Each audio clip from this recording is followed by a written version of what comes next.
Hi guys, John Judd here. Today we're going to be making a kick in Sawyer. I always wanted to pronounce it Sawyer, but it's Sawyer, I believe. When you open up Sawyer, you're going to have this patch. So we need to get it to the default. Go to program name, click it, go down to number 5, which is default. Double click it.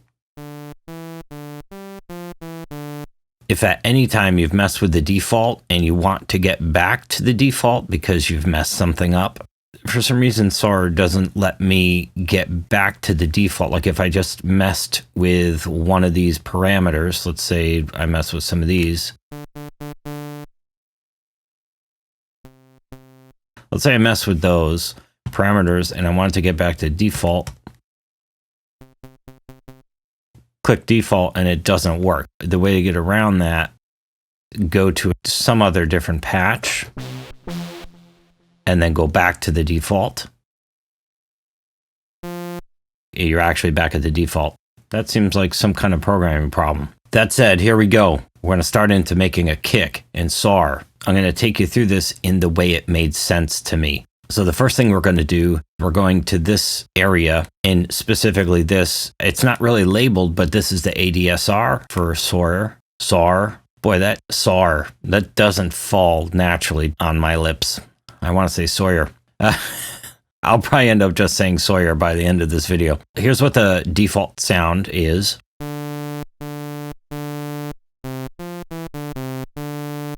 You know, with a kick, we want a really fast attack, no release, no sustain, or very little, and we want the decay to be pretty short.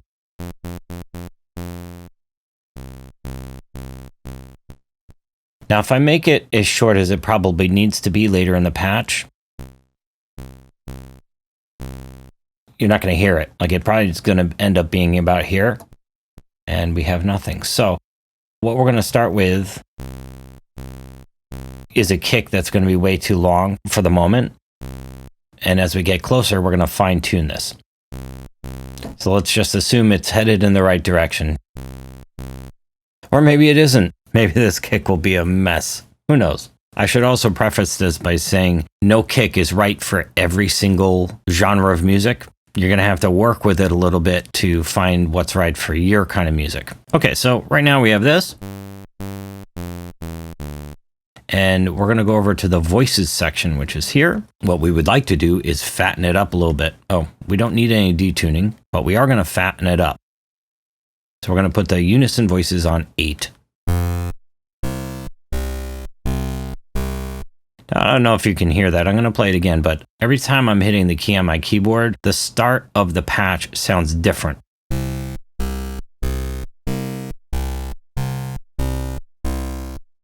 What we're going to do to resolve this is we're going to hit retrigger. Now, what retrigger does, it starts all of the phase relationships and the voices at the same spot every time.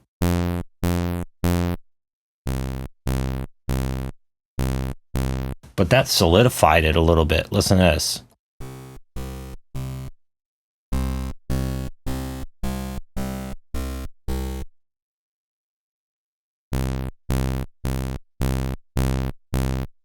Immediately, it's way stronger. Now, we're going to move over to this section, which is the subsaw section. There's a sub that you can bring in. So we're going to detune it. We're going to bring up the level.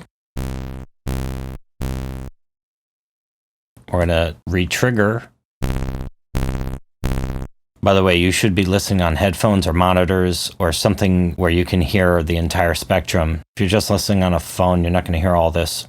You might not hear a difference here, but there is a difference. The way to tell is you play a higher note, you can tell the sub is there. So if we turn the level off, it's just a high oscillator. Turn the subsaw up. You can hear there's an octave doubling, actually 2 octaves down. We're going to the filter section now. The cutoff. What the cutoff does is it cuts off frequencies. That's why it's called a filter section. So if it's set to low pass, it's going to cut off highs as you bring the cutoff down.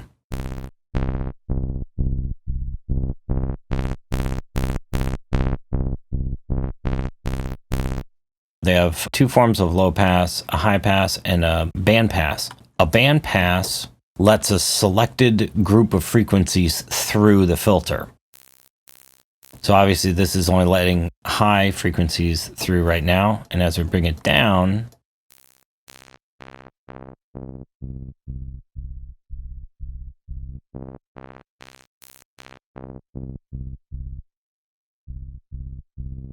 so the cutoff is determining what frequencies are actually being let through. I'm going to set it pretty low. Resonance. Most of you might know this, but resonance right here, it applies a boost at the cutoff frequency. So if we had the cutoff right there,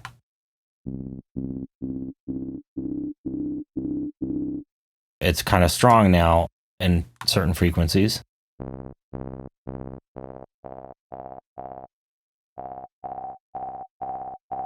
Hear that? There's a little more resonance.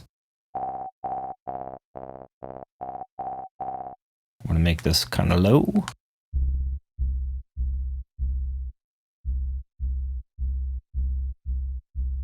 If we had it low but had no resonance, it'd be a little bit on the weak side.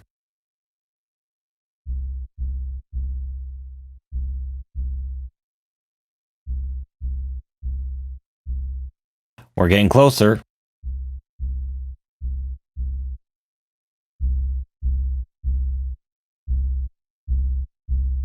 Now we're going to the filter envelope section. So in the filter envelope section, we want the envelope to be very similar to the original ADSR envelope. Shorten the attack, shorten the sustain, shorten the release, and bring the decay down. You might be messing with these controls and wondering, I don't hear any difference. It does nothing. That's not true. Here's why it's not affecting your sound. The amplitude, you have to increase the amplitude of the filter envelope to actually affect the sound. But on 0, it's going to do nothing.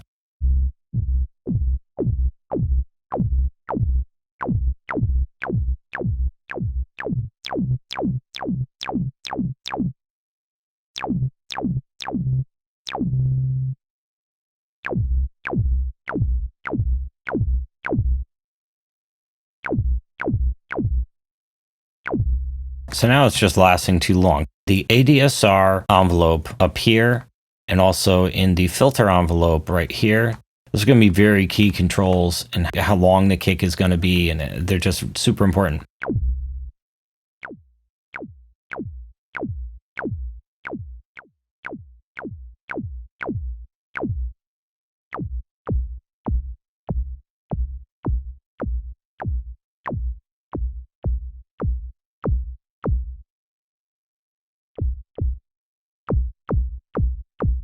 We're getting closer. We're going to go over here. We're adding noise. So listen, here's the patch without it.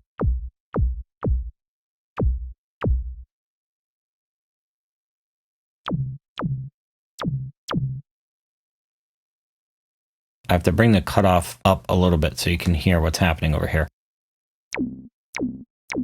No noise.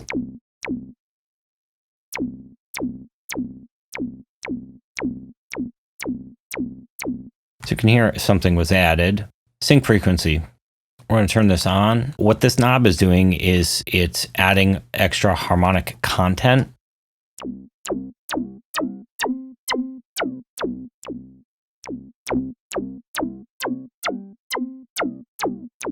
So for now, we're going to keep it here. We're going to back our cutoff down a little bit.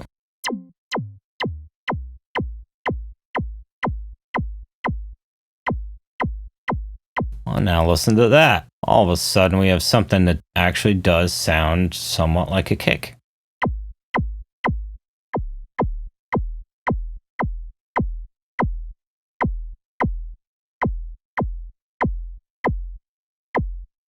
Bring this down a little bit.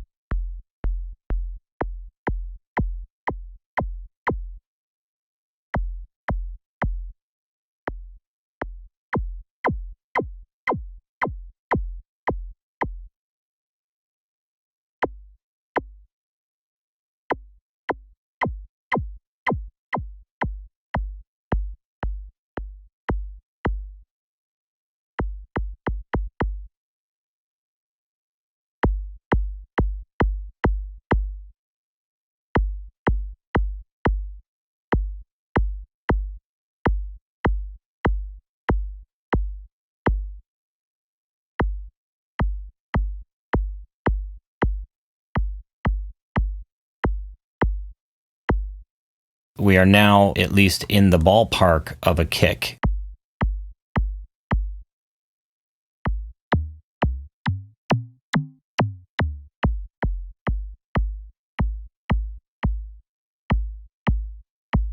Now, if you're finding that the kick has too much high content for you, you could go to the sync frequency and back it off from the max a little bit.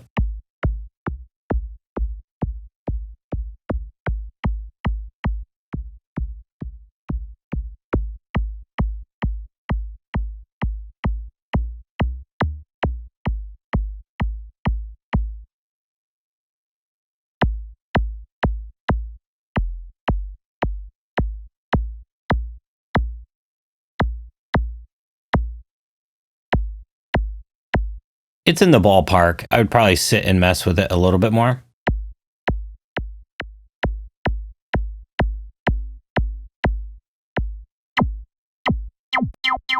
Bring that up too high, you're going to be eating it.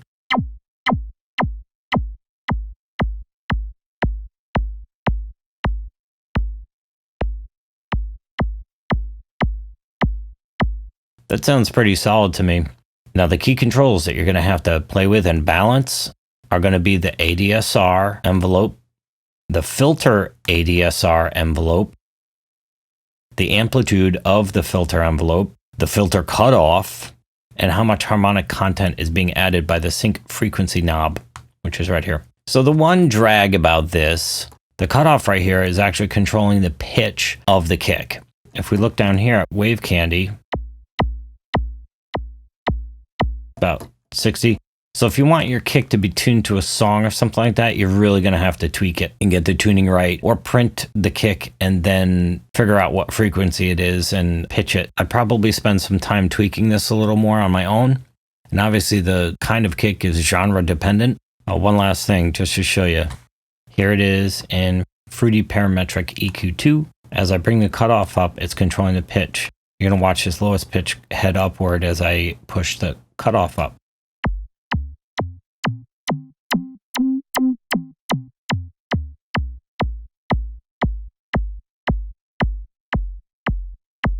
Okay, so there we are. You now have a kick. I hope that helped you. Thanks for watching, and I hope you're having a good week.